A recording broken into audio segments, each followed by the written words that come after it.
From the Middle is proud to be a founding member of Odd Pods Media. Hello, everybody, and welcome to episode number 148 of From the Middle. We are three middle-class guys living in the middle of America's middle chapters of our lives with a point of view that is somewhere in the middle. If this is your first time joining us, we want to say hello, welcome, howdy, and I hope that you enjoy fun, laid-back conversations. Every once in a while, we talk about something serious, but even then, we don't take ourselves all that seriously. We do a lot of geek culture talk, and there is a lot of that. And this one, from Star Wars to new and old Marvel content. We talk about Moon Knight quite a bit. We also talk about the Nuggets, both injury reports of the NBA, and whether or not Nuggets are better coming out of an air fryer versus an oven. So that's interesting. And we have a guest today. Sitting in third chair is friend of the show, Jim Taylor, who also showed up on an earlier episode to talk about all things Dungeons and Dragons. And here he is to talk about everything else. Kory is out of town, up in Seattle. And so we have another bearded, bald fellow with us. Everybody, welcome Jim Taylor to the show. It's all coming up after the music. Oh, for the love. Sorry, just clearing my Mountain Dew hole. I got my phone hole cleaned today. That's where you keep it? You're so cerebral and you're so developed and evolved.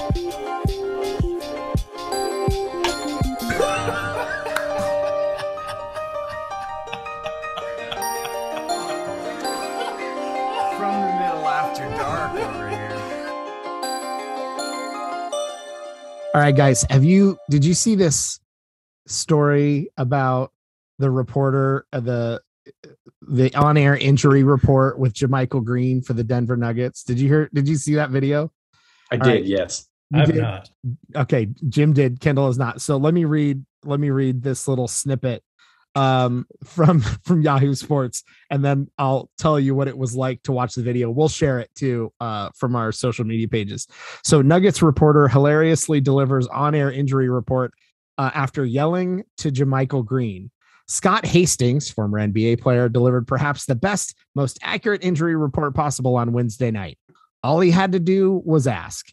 The Denver Nuggets analyst was doing a report with the Altitude TV ahead of the Nuggets 125-118 win over the Indiana Pacers on Wednesday, right before he was going to wrap his report from the court in Indianapolis. Altitude TV's Katie Wing, I don't know how to say that, asked about JaMychal Green's status as he was listed as questionable with a wrist injury. So Hastings whipped around and just found Green on the court.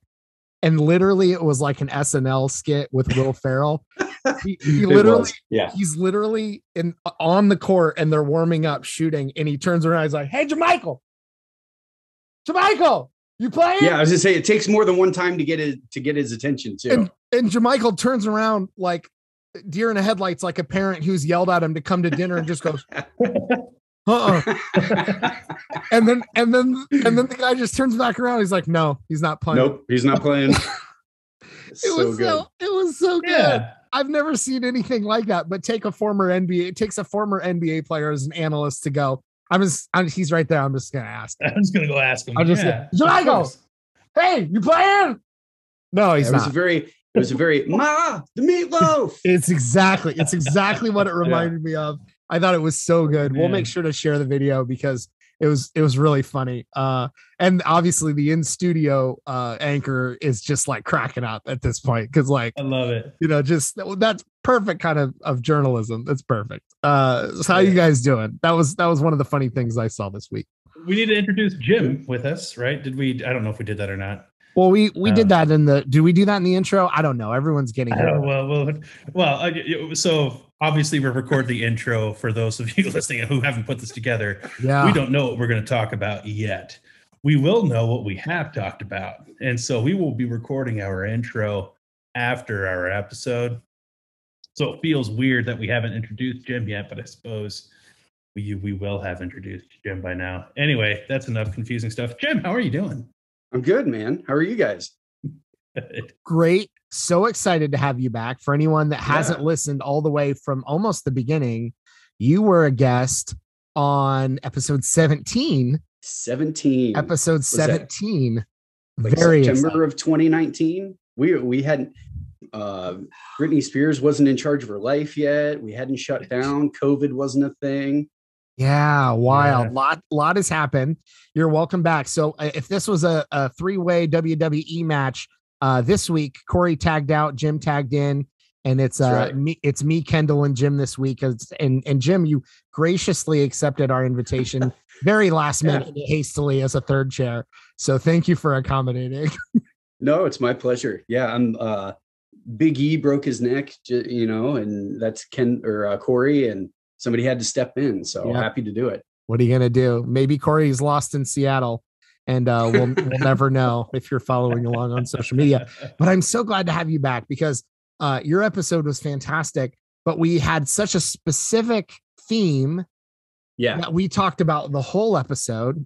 Listeners can go back and check it out. We didn't get to talk to you about all the other kind of interesting things that you're into. And we talk about a lot of different subjects on the podcast. And so I'm so glad to have you here to chime in for some of the other things we like to discuss.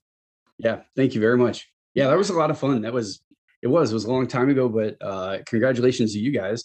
What are we at? What is this? 148? 148. 148. This 148. Is 148. Podcasting. Who knew? Right? Yeah. Who knew what the world needed was more straight, white, middle-aged dudes talking about stuff. Mansplaining on a podcast nonstop. The great thing about podcasts, and maybe the worst thing, is when a show doesn't have a big enough audience, it just gets axed. You can podcast forever and no one has to be listening. And you can just keep going and no one will tell you when to stop because they don't care. Shout out to the moms. So that's right. That's right. So very excited to have Jim on. Kendall, how you doing, buddy? What's been going on? I'm doing all right. This is now like the third time in a row, I think, where my whole family has managed to get each other sick, and I have managed to steer completely clear of it. And it's not like I'm like locking myself up in the bedroom or whatever. I'm just making sure I'm not like licking people's toothbrushes. Yeah, I was gonna say, is this like reverse Bubble Boy at this point? Are you? I don't know. Full immersion. So yeah, it's been all week, and for a day and a half, couple days of that, Amy was in Washington D.C. for a thing there, and so like it was me taking care of 3 kids, all of whom have fevers, and it wasn't that stressful. We sat and watched movies, like it was like very relaxing actually, but still, like I'm cuddling with them one by one on the couch and feeding them and all this stuff. Still fine. I'm still fine. I can think of 9 movies you probably didn't watch with them. Star Wars episode 1 through 9. Wrong. You did? Did you watch that? More? There has been a fantastic turn. Yes. It's happening. It's happening. It's happening. So I mentioned how we watched New Hope, and my Star oldest Wars. son, Episode Isaac, 4 for the episode 4 Star Wars. The very first Star Wars movie that happened, and Isaac was about it enough that he wanted to keep watching. The other 2 were kind of lukewarm about it, and so we watched then episode 5, and which is where Darth Vader makes sense. And I talked about that's what got us into the whole like you try to share something you love and they didn't respond the way you wish they would respond. And Luke, I am your father happened, and my kids are just like, oh, all right. And I know that was their reaction. And so I thought we were dead at that point. And I was told even by the twins that they weren't that into it. Well, we watched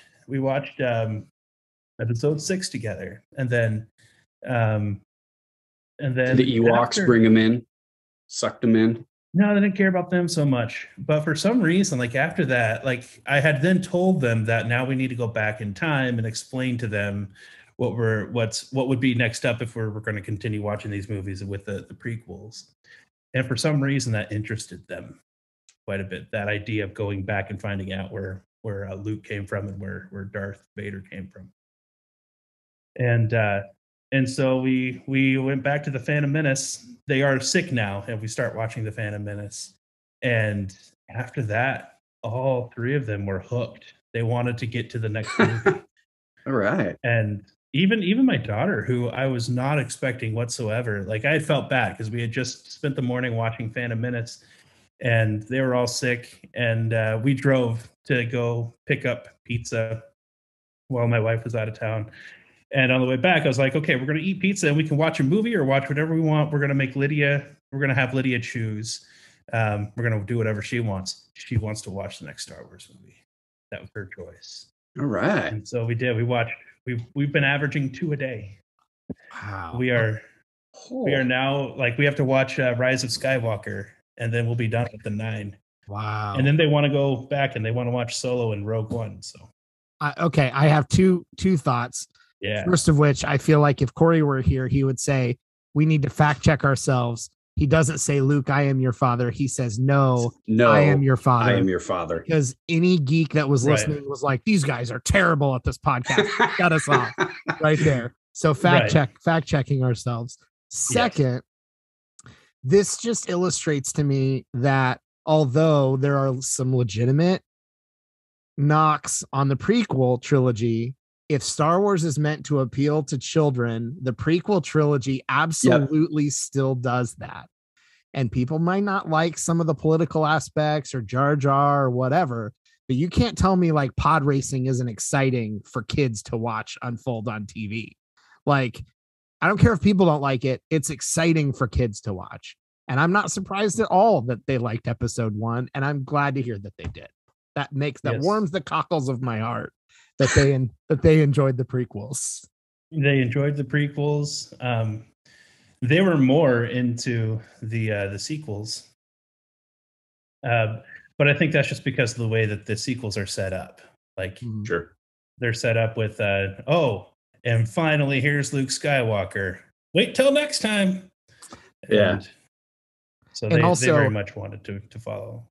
Disney really likes to include the cute droid in their movies. There's always and they did that, and that's the instant BB-8, the little thumbs up torch. Like, they know what they're doing. That's the Ewoks of the original film. That and so Disney really did that. The prequels did a little bit less of the cutesy thing, but Disney knows what they're doing, also from a merchandising standpoint, but certainly from an entertainment value. The Porgs and BB-8, and you get the little Dio droid and Mandalorian and Book of Boba Fett, and so they know what they're doing here. That's awesome. So we certainly need to know. We need the next update after Rise of Skywalker and Solo and Rogue One. You've got to fill us in again on how it's going. I will. That's awesome. That's awesome. Jim, what have you been watching? So currently, I actually just started The Last Kingdom over again. That's on Netflix. I don't know if you guys have seen that. Season 5 came out. It's a historical fiction following an English kid kidnapped, enslaved, and then raised by Vikings and the Danish, and how he his story of back and forth between, not being of each world, not being accepted by each, and trying to get back his family estate in Northumbria and Bevonbur. And it's really good. I accidentally started it over. I'm on a family account now with my brother, and it was like, season 5 came out. And so I clicked start and I went, this is weird. This must be a flashback episode. Not realizing I wasn't on my account that I had for like 15 years. And so I ended up watching like a full episode and a half. And I went, wait a minute, this seems weird. And I went back and I went, oh yeah, sure enough, I just started it over. So I started it over. So there's that. I just saw Moon Knight. I watched the first episode of Moon Knight. It's good. I love Oscar Isaac. So even in X-Men Age of Apocalypse, which is a terrible movie, he is good in. He plays Apocalypse, but Moon Knight's fantastic. Have you guys seen that? Is that Poe Dameron? It is Poe Dameron. It's so funny. Perfect segue from Star Wars to something else with Oscar Isaac. We were just at a friend's house last night and we were talking about Moon Knight. And I thought, I hadn't really, I didn't know much about Oscar Isaac. I thought he was perfectly fine as Poe Dameron. But in one episode of Moon Knight, I saw so much more range from Oscar Isaac than in multiple Star Wars movies. And maybe because the character in Star Wars is just, it's kind of the reiteration of Han Solo to a degree. I mean, it's the kind of cocky pilot, whatever. And that's fine, but like so much more range in 40 minutes of Moon Knight. What an incredible first episode. And if you really like Oscar Isaac, he really crushed it in a 2014 film. Sorry, I was just looking that up real quick because I wanted to make sure I got the name right. It's Ex Machina, where he plays like a crazy reclusive scientist who's creating artificial intelligence and like robots in his super fancy Mark Zuckerberg home. It's fantastic. It's weird. It's a really cool sci-fi movie though. That's where I first noticed him. And then obviously he's done Dune. He's Poe Dameron. Poe Dameron, in fact, being like my least favorite character he's done, because like you said, Dillon, it's kind of just a rehashing. It's very much the, hey, here's our archetypes that we're going to have go. It was a very safe play. Again, I think he sells out for the character. I think everything he does, he does a good job at, whether you like the character or not. But so Moon Knight was fantastic. I really, really enjoyed, because I don't know a whole lot about Moon Knight, except that I keep seeing these reoccurring panels from the comics where Moon Knight is basically a crazy person, and Dracula owes him money, and he keeps contacting, like at one point he shows up in the Avengers, like on their big screen, and he's cussing out Dracula, like, where this mother, where's my money? And Captain America and Tony Stark are like, you got the wrong number, man. And he's like, this is the number he gave me. Are you sure he's not an Avenger? And they're like, Mark, he is not with us. And so I'm really looking forward to some of that stuff. I did notice that I had to designate my Disney Plus login as a mature or up to rated TVMA, which is cool, because I know that means the Defenders are finally on there. I saw that Moon Knight's on there, which obviously deals with a guy who has mental health issues, but also is not always crazy. And it was shot well. I thought it really built the suspense. You really, like, I can't wait for more. I wish this is one of those where they dropped 2 episodes, but they didn't. They did the one this time. And I think there's only 6 episodes. Is that correct? There is. Yeah. It's, I agree too. I thought other than a couple moments with some maybe CGI that were a little weak.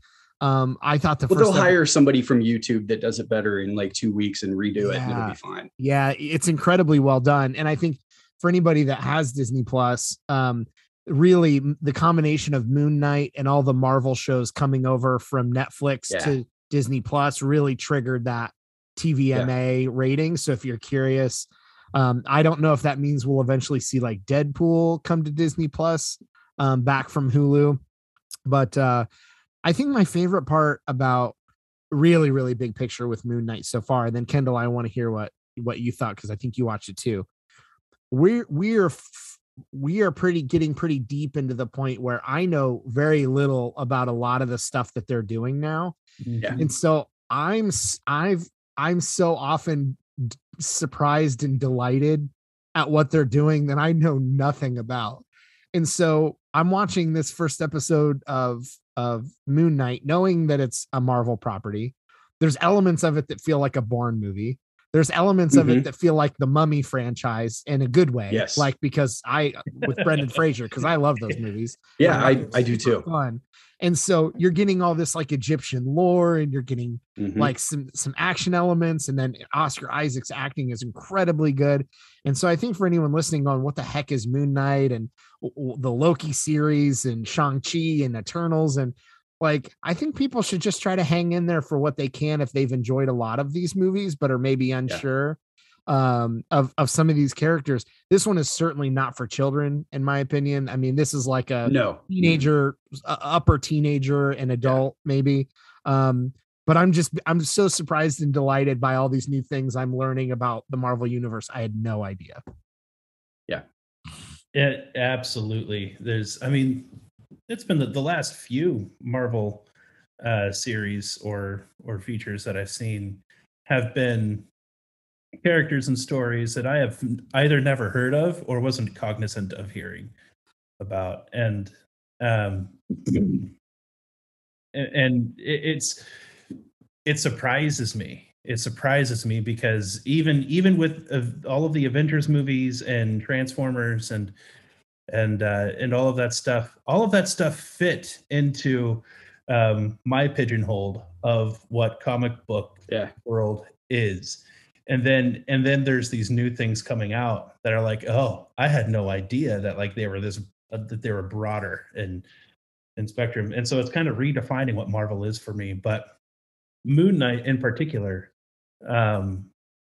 is when Dillon had mentioned it, I had just kind of like looked it up really quickly on IMDb and saw the words. I forget what they like, psychological horror is what they called it. And I'm like, dude, for somebody who chose Shutter Island as his movie of the decade, like that's true. Yeah.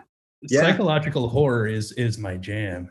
And so I enjoyed it. I'm excited to see where the story goes. I want to learn about this story, and I assume that we get to do that. But the first episode, I'm glad that they didn't drop 2 because I'm not sure I could have handled a second one. At least I wouldn't have been able to do it back to back. Like I felt it's pretty heavy. It's intense. I feel like I was like breathing heavy and my mind was spinning after watching that first one. There's very little meaningful dialogue in the realm of you really have to pay attention here because they're saying something important. Yeah. There's very little of that. And almost the entire episode is fast paced, try to keep up with what you're seeing. And that's the whole episode almost. Yeah. I think they do it in that state for like 45 minutes. Right. I think they do a really good job of obviously they're portraying somebody who, before any of this starts happening and is being revealed, at the very least believes he has severe mental issues, without going into too many spoilers. I think they do a really good job of kind of pushing that onto the viewer of, you don't know what's going on.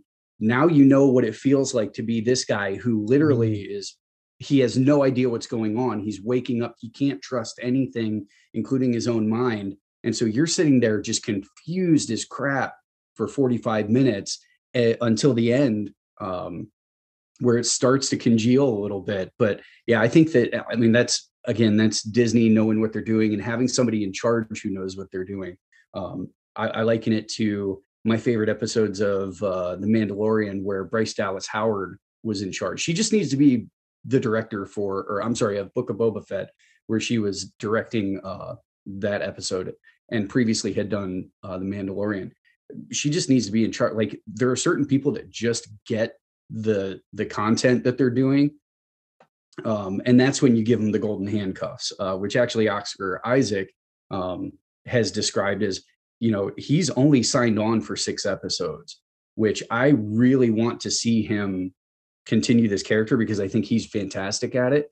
But he's mentioned, kind of the downside of working for Marvel is the golden handcuffs, where that's what you're doing for the next X amount until your contract is up. That's it. Like, you don't do other projects, you didn't see Chris Evans doing Knives Out in the middle of the Avengers run. It was after everything had wrapped up and he had more free time and less restrictions. So I hope that they can keep Oscar Isaac. But yeah, that frenetic pace of 45 minutes where you're like, I need a drink or something after that because I got to reprocess everything I've just seen. It was fantastic.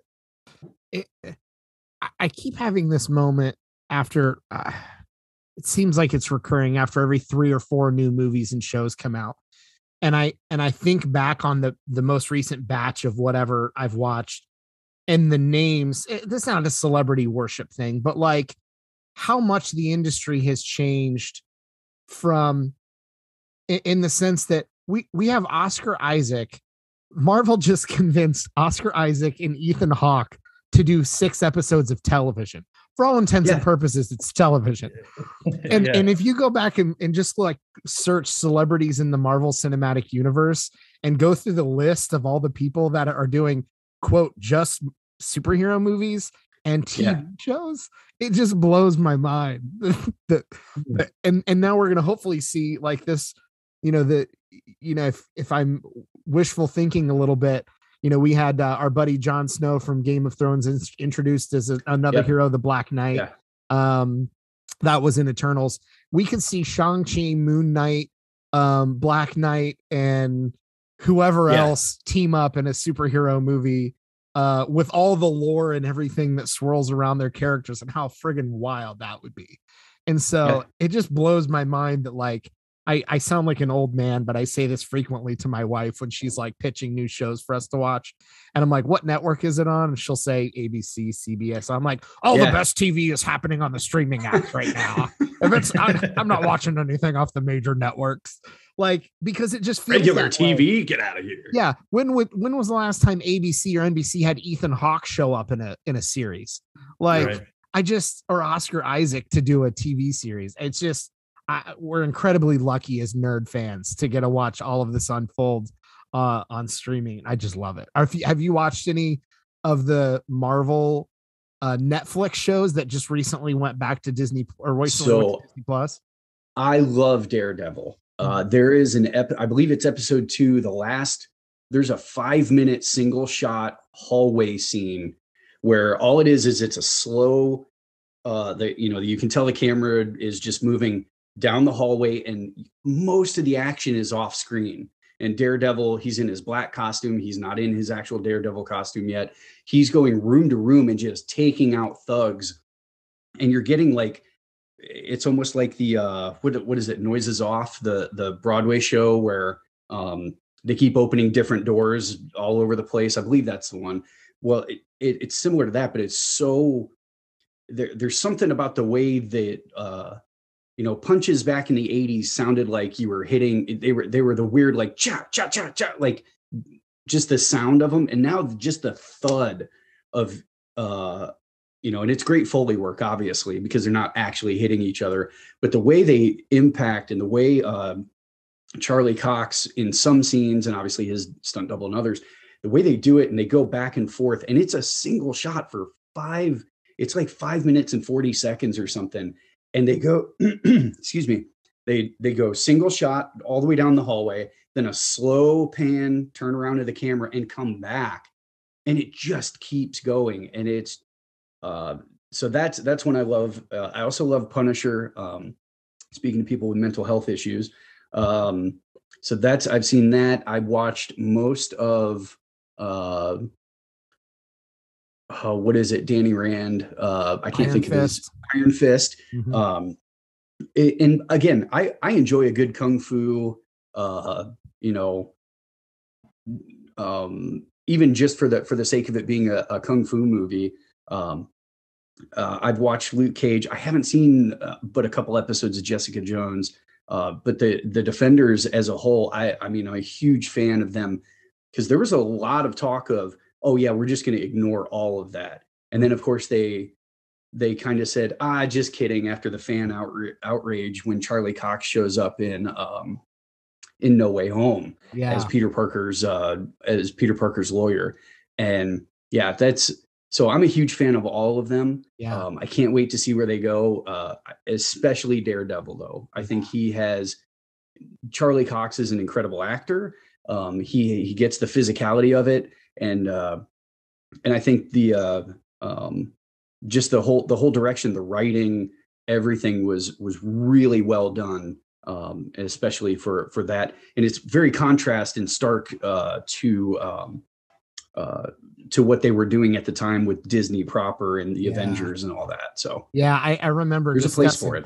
Yeah, somebody brought up Agents of S.H.I.E.L.D. It might have even been on the podcast. I said that's ABC. That feels like an ABC made for television show, all the Netflix content is vastly different. And for anybody that's like, what the heck is going on? I don't know what you're talking about. So here's the quick version. As Marvel and Kevin Feige and Disney were expanding the Marvel universe, Netflix was able to create ultimately what became a number of shows that were very loosely tied to the Marvel Cinematic Universe. They were officially in, but like pretty loose. And so it was Daredevil, Iron Fist, Jessica Jones, The Punisher. Did I say Iron Fist? Luke Cage. Yeah, Luke Cage. Defenders, all of those shows, and Agents of S.H.I.E.L.D., which was separate, not ABC, were loosely tied to the MCU, but were officially in it. Well, when Disney got the rights back to all those Marvel shows on Netflix, it seemed like maybe they weren't going to be part of the MCU canon anymore.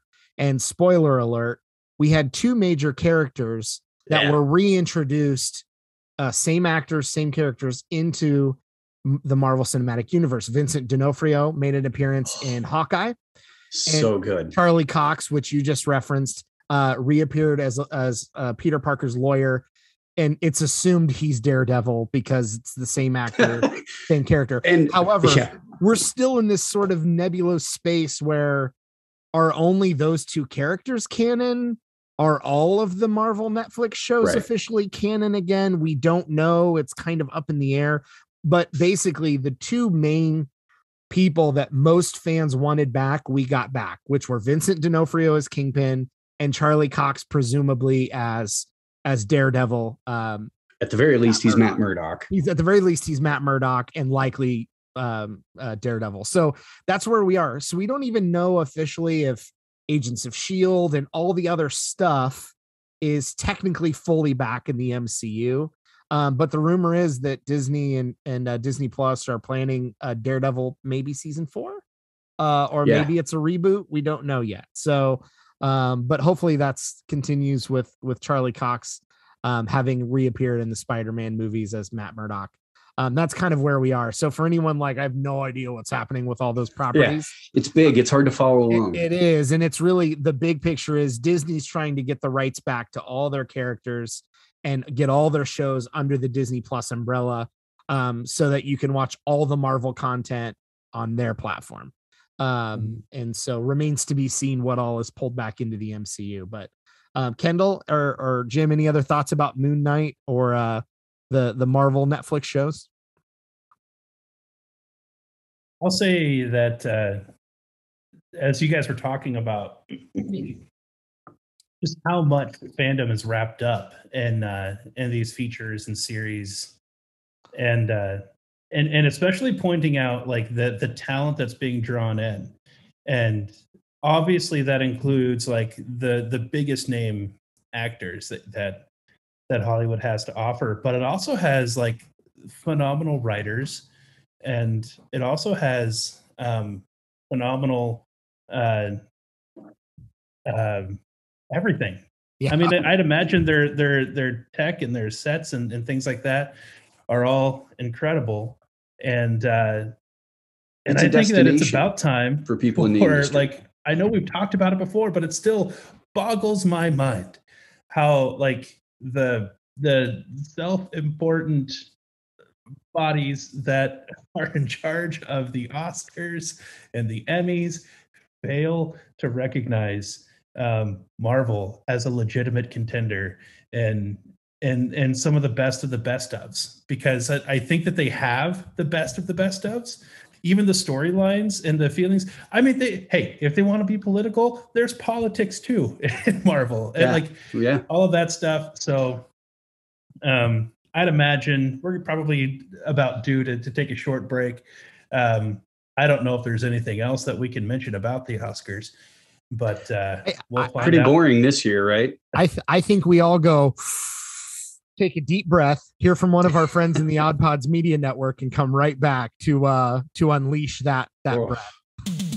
I'm Richie, aka Midnight Agent Raw. I'm Devin, aka Special Delivery Dev. We're the Super Media Bros podcast. And each week, we give a comedically informative take on movies, music, television, pro wrestling, and much more. Check us out at supermediabrospodcast.com. Apple Podcasts, Spotify, or anywhere else that you can listen to podcasts. Shades on. We're off. All right, we said we were going to come back and talk about the Oscars, but Kendall has a very important special update that we have to address before we can talk about the Oscars. The people deserve to know. People deserve to know because I want to hear about Dune and Oscar Isaac some more because Jim needs to talk about Dune. But first, a very important special message from Kendall. So if I sounded distracted while I was going on my rant right before the break, it's because my wife had brought into the office a plate that has 6 chicken nuggets on it. And as people who listen often enough probably know how much I like to do side-by-side taste tests of things. Mm-hmm. I side-by-side taste tested water, for crying out loud. Yeah. So I have in front of me 2 chicken nuggets that were baked in an oven. I have 2 chicken nuggets that were baked in an air fryer and 2 chicken nuggets that were baked in a toaster oven. Do it. There we go. I seriously cannot wait to hear this. Should we what does that say about me? Should we talk about something else while you're chomping and then let you, like, once you're ready? Probably the best way to go about it. Yeah. When you're ready, throw up a finger, and then we'll stop, and then we'll let you. I want your immediate thoughts on the nugs. So, okay, go ahead. I'll ask Jim my question while you're taste testing. Okay. Okay. All right. Cool. So, Jim, we were talking about Oscar Isaac and Dune. Right. You've watched the movie. I've not yet. I think Kory did and told us he thought it was great. I've not yet, but I think you're also. Did you mention you're reading the book? I am reading the book. Something that has never happened before. So I watched the movie. Movie is fantastic. I did not know. Dune kind of lives in its very famous nerd culture, like foundational sci-fi stuff. They've done it before back in the 80s, I believe, or early 90s. They did the movie. It's been considered to be unadaptable. The movie's fantastic. Visually, it's stunning. The soundtrack is really good. Oscar Isaac is fantastic. I knew nothing about the movie when I went into it. So I kind of went in completely, it was like I was home by myself, Saturday at 10 o'clock. And I said, you know what? I've wanted to give this a try. And I do. And man, I tell you, when it cut and that was the end, I didn't even know that like 2.5 hours had gone by. I was so sucked into it. So did you watch fantastic. The 80s Dune? You'd never seen that one either? No. I've seen stills from it. I've seen I know what's going on. I know kind of the premise of it. Oh, critical update. We've got a review. Breaking news. So I'm thinking the one, yeah, I took one bite out of 2 from each category. And with the chicken nugs, I think that crispiness on the outside is really the big thing. I mean, all 3 of them are hot, right? None of them are soggy, like if they came out of a microwave. Good. Yeah. Toaster oven and regular oven, exact same experience. Air fryer, legitimately crispier. Elevated. Oh, definitely elevated. Definitely better out of the air fryer. This, I'm going to continue this because both our toaster oven and our regular oven have convection settings. Oh. And so at some point in time, I'm going to have to revisit this and do another 3-way situation. But the air fryer is certainly better on a texture, crisping up the outside. It is very different from the air fryer. I have to make a plug because I love that we need far more food related segments on this podcast and on our YouTube channel. But we got the bear chicken from Costco. It's in like a green bag. And I tried the first time we got it, we tried microwaving it just for our daughter kind of quickly. It was it was fine. Threw it in our air fryer. I'm zero exaggeration. It is Chick-fil-A chicken nuggets. And you can buy the Chick-fil-A sauce from various stores. And that combination, it's literally making Chick-fil-A at home with bear chicken and then the Chick-fil-A sauce. It is as good, maybe slightly better. And you can eat it on a Sunday. Gotta get an air fryer. You can eat it anytime you want. It's worth it. Yeah, and on Sundays. It's worth a Costco membership, literally just to buy bag upon bag of bear chicken. I almost don't want to say it because it's going to be sold out. We have such reach with this podcast that it's going to sell out my local Costco's of bear chicken, but They're going to sell 12 more bags. All right, Kendall's going to keep eating the nugs and let us know if he has any more thoughts on texture, crispiness, internal mushiness. You were saying you'd not seen the original Dune, Jim. Right. Yeah. So I hadn't seen it. I've seen stills. I've seen like little clips of it because of kind of how bad it is. It kind of lives in one of those like, what was Jennifer Aniston's movie she was in? It was one of the Troll movie, like Troll 2 or something. Okay. So it kind of pops up, makes its way around the internet every now and then. Well, it's one of those cult classics, but I watched the movie so blown away by the storytelling. It's a very slow paced, but a very deliberate movie. And a lot of great people in it. Again, Oscar Isaac is fantastic in his role. Jason Momoa, Zendaya's in there. Timothy Chalamet, and a couple other people. Just the whole premise of it's really good. It's the first movie I've ever watched where I went and bought the book because I love the movie so much that I know the book is going to be that much better. And it's on my nightstand right now. I'm 100 pages in.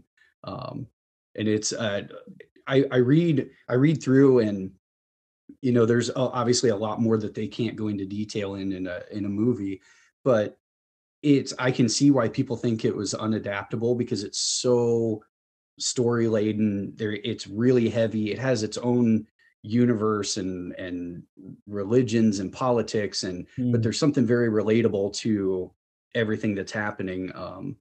It's fantastic. It's highly recommended. 2 thumbs up from me, both the book and the movie. And I have one other thing to ask about. Unless, Kendall, do you have any more updates yet? No, it's all the same. I'm just kind of down on that. Okay. Now he's just doing his diligence and cleaning his plate. All right. I want to tee up this. I do want to say a giant thank you to my wife who loves me so much. I did not ask for this. Like, she just came in and knew like he's on the podcast. This will probably be good timing for me to bring this to him. Wonderful. Perfect. I love you, honey. Amy's the best. All right. I'm going to tee up this. 3 episodes ago, 145, we had on a 4th chair, Ray the Barber, Kendall's barber.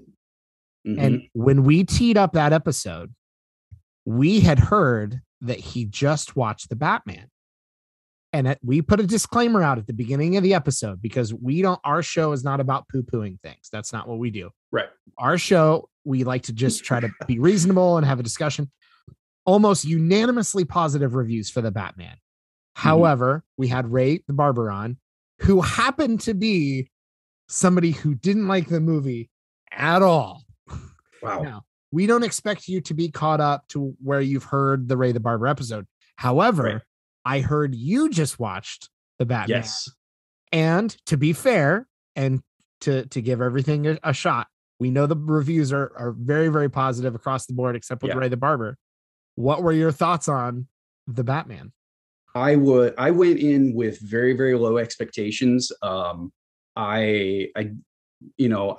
of those people, I can't get Robert Pattinson's Twilight, career out of my head. Yeah. And in fairness to him, it's been like 15 years and there's been other things that he's been in where he's been fantastic. He's a very good actor. It was a little long. It comes in at like 2 hours and 56 minutes, and it is all of that. But man, what a good movie. I loved it. I really hope that there are more in this universe. And you guys have not seen it, correct? Oh, not yet. So I'm ready to. I've rewatched all the Batmans. You know what's funny is the other night I almost texted you because I literally just went on Thursday night and said, on a whim, got it like an $8 ticket. And I was like, Kendall asked me to go to the hockey game this week. I wonder if he wants to go see a movie. And I'm like, it starts in 15 minutes. I got to go. But it is long. So, go to the bathroom beforehand. but the pacing of the movie, it gives me, do you guys remember the movie Seven, Brad Pitt, Morgan Freeman? I never saw it. You never? Wow. Hold up. We need to circle back to that. I never saw It's a very dark detective movie. Both Seven and this. It is so a little bit of backstory. Batman, Robert Pattinson, Bruce Wayne, he's been Batman for 2 years now. So he's still figuring stuff out. He's not the world's greatest detective. He's not, he's still learning quite a bit. The Riddler is the main antagonist in the movie. And he is, we've talked about mental health issues several times. Like, this was one of those where, boy, oh boy, they were making a statement on the QAnons and the fringe, they're saying something about these deranged individuals that do these horribly obscene crimes and such in our real culture, which made it feel much more immersive for me, because I could sit and draw comparisons from real life where I'm like, wow, that sounds a lot like this particular, whether it was a shooter or somebody along those lines, and then you see like the processing that the Riddler, it was me and I think 10 other people in the theater and a bunch of teenagers. So like they were laughing at parts that weren't funny because, they're teenagers and that's what they do. But seeing the guy who plays the Riddler, and I apologize, I should have looked his name up and given him his credit because he's fantastic. It's one thing, in a lot of the previous Batman movies, we get crazy villains, but they're so cartoonish and outlandish, especially with the 90s movies. It's not quite as cartoonish with the Christian Bale, Christopher Nolan series, but these ones were very much, I felt, taken from real people and kind of real world experiences with the villains, and the Riddler being one of them. He's a serial killer. It's much more along those lines than the Jim Carrey, bright green with the question marks all over. It was really interesting. It was a good psychological movie. It gave me like old black and white detective noir movies. It was a really, really fun experience. So I don't know if I'll go see it again, only because it's so long. But I definitely, again, I can't wait to see what they do. Zoe Kravitz is fantastic as Selena Kyle. Again, I was skeptical going in. How are they going to do this? We've heard this all before. Andy Serkis plays Alfred. So he's great. And Robert Pattinson, man, he plays a good, disconnected, moody, what's the other word I'm looking for? I don't know. Bruce Wayne. He's not scrawny. And I mean, he's very scrap.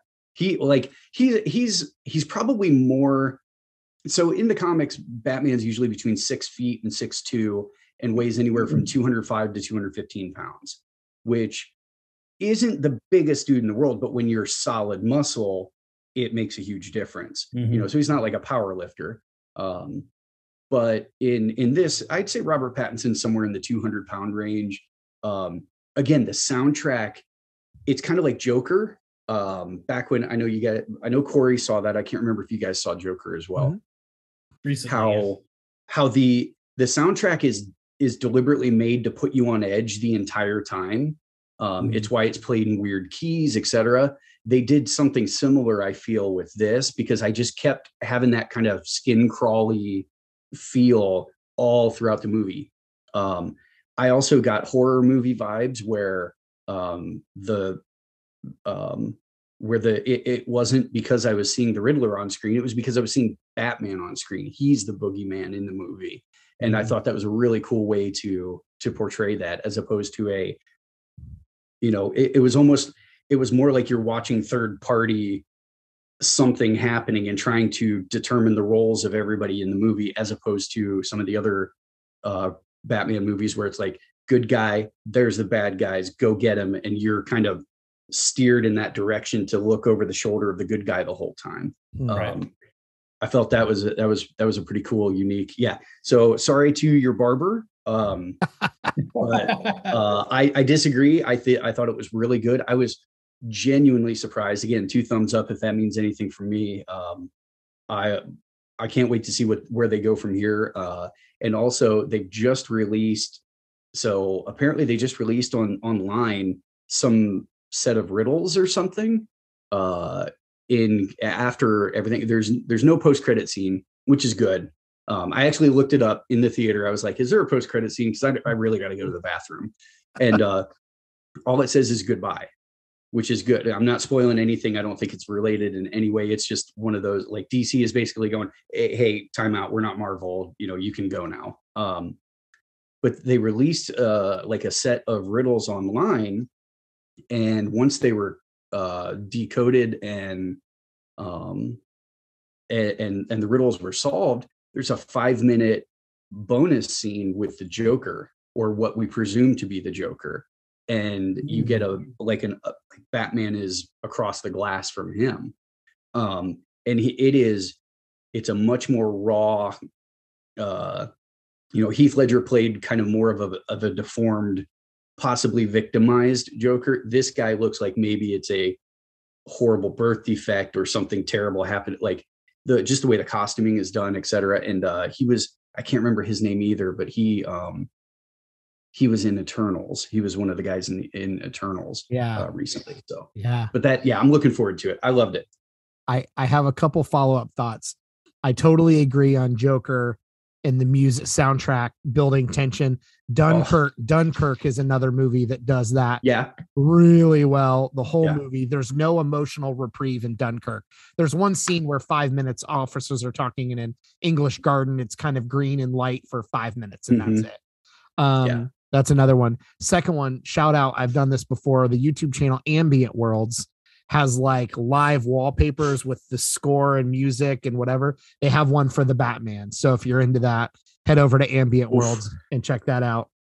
I don't know if I could do that, but that sounds cool. It's funny. On last night, I was at a buddy's house. My buddy Harley, who was fourth chair, episode 85. You can go back and check that out if you want. Wow. Yeah. I was at his house and he said, have you watched the Batman? I say, I'm going to catch it on HBO when it hits that.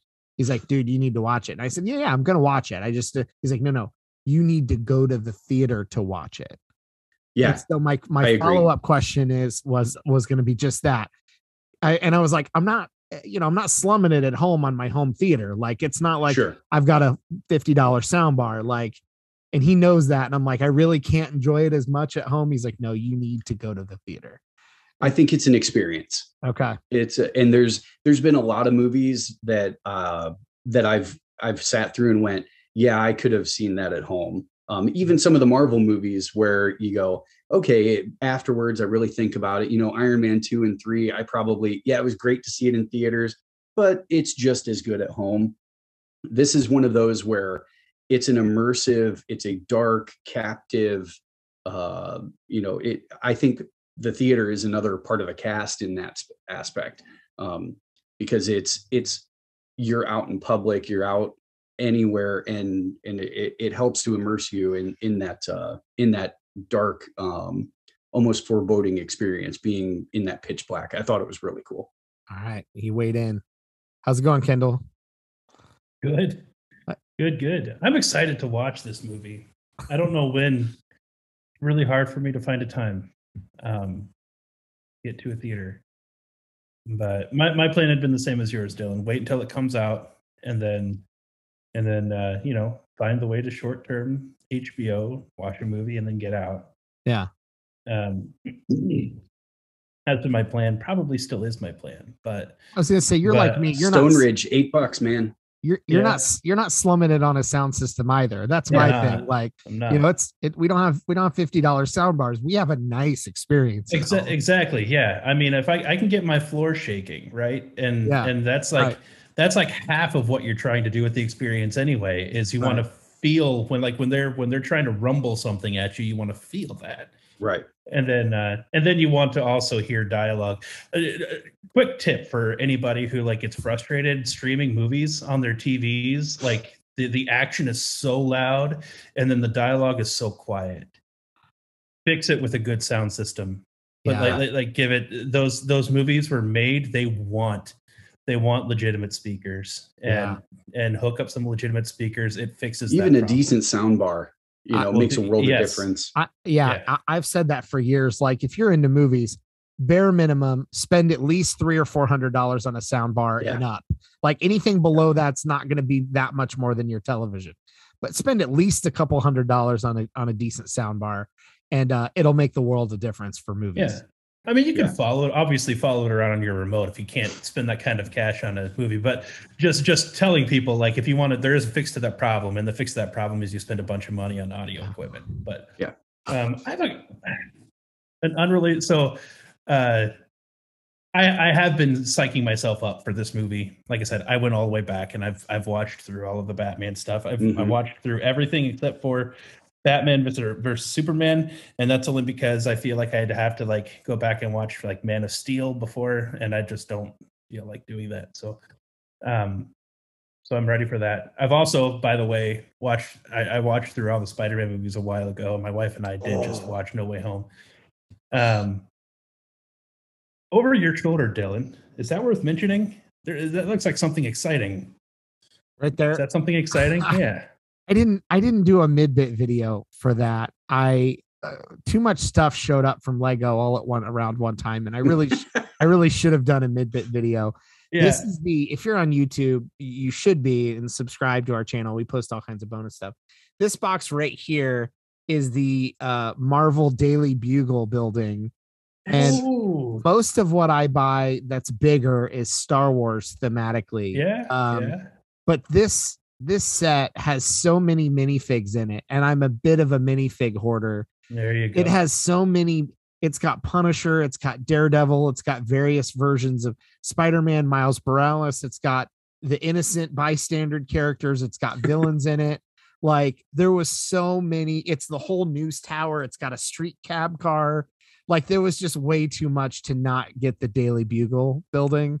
And Daredevil and Punisher as minifigs, I think pushed it over the edge for me.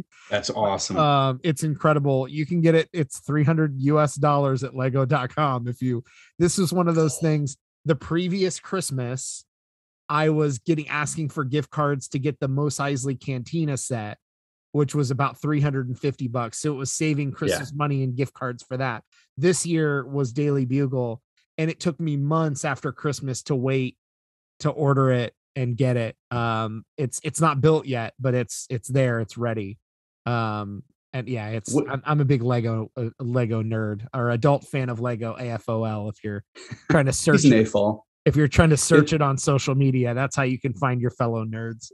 Is it the Home Alone house below it? That is. Yeah. That was fantastic. Yeah. The Home Alone house is that has the AOK little van, and it's got, that one actually, that set is my wife's set. That'll be an eventual Christmas shelf. I was going to say that goes right next to the manger scene, right? I have my Buckeye Jesus that I put up every year. Absolutely. The first family of football. Absolutely. And there are tons of aftermarket third-party lighting kits for different Lego sets. The Home Alone one is the first one I've ever considered for a lighting kit, because at Christmas time, it's Lego, it's the huge house, and to put a lighting kit for the windows and around it. And I think that might be the first one I have to get a third-party lighting kit for. Automatic timers for your lights, locks for your doors. That's right. That's right. I don't know if we still haven't technically talked about our reaction to the Oscars. Do we want to? Oh, that's right. Or Kendall, did you have a follow-up question on the set? You asked No. me. Okay. I was curious, man. I've been staring at it this whole time. And wondering when is he going to talk about whatever that is. If Kory was on, he would have already had lego.com pulled up with all these sets to show people. True. Yeah. He would. All right. So I think there's already been enough memes to hash out what happened at the Oscars. So maybe just our reaction is all we have to do at this point. our simple reaction to it, and everyone has already hashed through all the details, so we know what it is. Okay, Your show, man. Go ahead, buddy.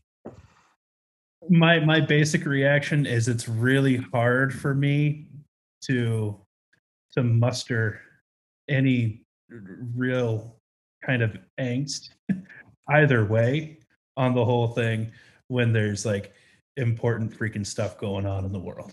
Yeah. So that's my basic reaction is like, yeah, it happened. I might have an opinion on it. I might not, but I haven't spent a whole lot of time fleshing that out. And I don't think I really care to. It's a thing that happened. And I could find myself in a conversation defending probably just about anyone in that whole thing. And so I tend to play devil's advocate. And so, like, if you tell me that you're on Will Smith's side and we were to have a conversation about it, I would probably challenge you on it. And if you were not on Will Smith's side, I would probably challenge you on it. So that's where I am. The it's contrarian. hard for me to care too much. Yeah. Not really contrarian. Like I don't feel like that's the point, but. Well, I actually, we talk a lot about celebrities mostly because we appreciate the work that they do, not just for the sake of talking about celebrities. And so I mostly didn't care how most people reacted to it, frankly. Like, I didn't really care. I mean, if we're talking about it, Will Smith assaulted Chris Rock on stage because he made a joke. And they've got a whole lot of stuff going on in their personal life that I can see why for Will Smith it escalated to what it did. But actually, a reaction I didn't know that I would care about. I think Jim Carrey has probably had the best to say about the whole thing. Yeah. And if you didn't see that video, which everyone probably has, go watch it. But the part about what he said that I like the most, he kind of starts out by saying he was sickened by the standing ovation. I could see how a lot of people, after Will Smith acting for 30 years, still see him as a friend and know that he made a mistake and still might want to clap. For most of America, that was what Jim Carrey was seeing. The standing ovation was kind of a sickening, like, why are you? Yeah, 20 minutes. From his friends, the other celebrity, the people that he's worked with over the years, from their point of view, I could see why they could understand the pressure that he's under and still want to celebrate the work he's done over the years and whatever. But the point that Jim made that I like the most, Jim, as if he's, my buddy, Jim Carrey. He said it was just really obvious that we're not part of the cool club anymore. And I thought that's for all of the thrashing that people do of the Oscars. We do still go see all these people's movies. We do still consume the media and entertainment, but I thought that was a really appropriate comment from somebody inside the circle that maybe enough people inside that celebrity circle would go, oh yeah, maybe we don't realize how unpopular we are at times because we're sort of gathering to worship, applaud and worship each other. I'm not saying the work they do isn't hard work and that they don't deserve, some recognition for their yeah.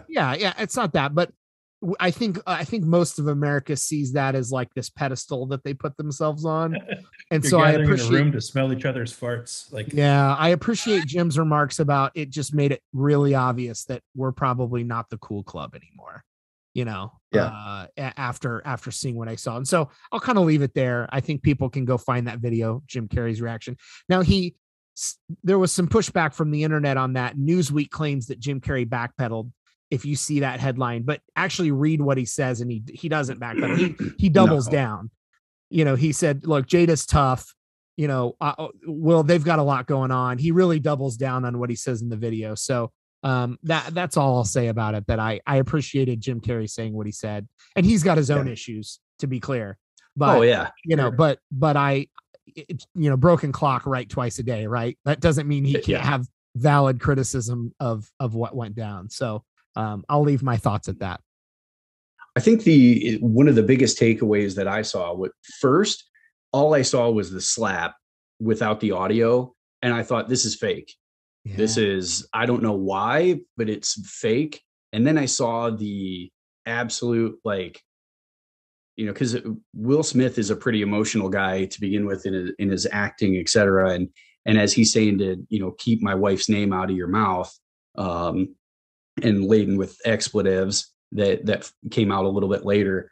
I looked at it and went, that's a guy who I did in that moment. I kind of went, like, I understood, like, and this is a guy who's been drugged through the mud by the woman, according to some, by the woman he loves, after the red table talk. And it was a very, like, sometimes we deflect because we can't put our anger and emotions into where it should be, which is, in a healthy way, working through it.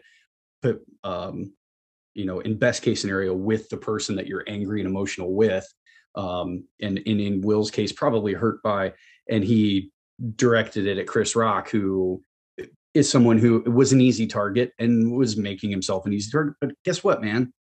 You guys are celebrities. You're public figures. You're open to this ridicule 24/7. It's kind of the price of fame, as they say. So yeah, it's assault. I'm glad that he and Chris Rock worked it out, but for people going on about this is the biggest travesty that's ever happened in the 80 years. Let me take you back to 1973. I apologize, as I was reading about John Wayne in 1973 trying to attack a Native American woman as she was accepting Marlon Brando's award on stage, and basically saying, please stop making fun of Native Americans in your movies. John Wayne had to be restrained. Clint Eastwood then mocked her later. Clint Eastwood has mocked many people, including Barack Obama, I believe. I can't remember if it's the Oscars or Golden Globes, where he did his interview with an empty chair. And it's Jim Carrey kind of nails it, where it's like, and you guys are so out of touch.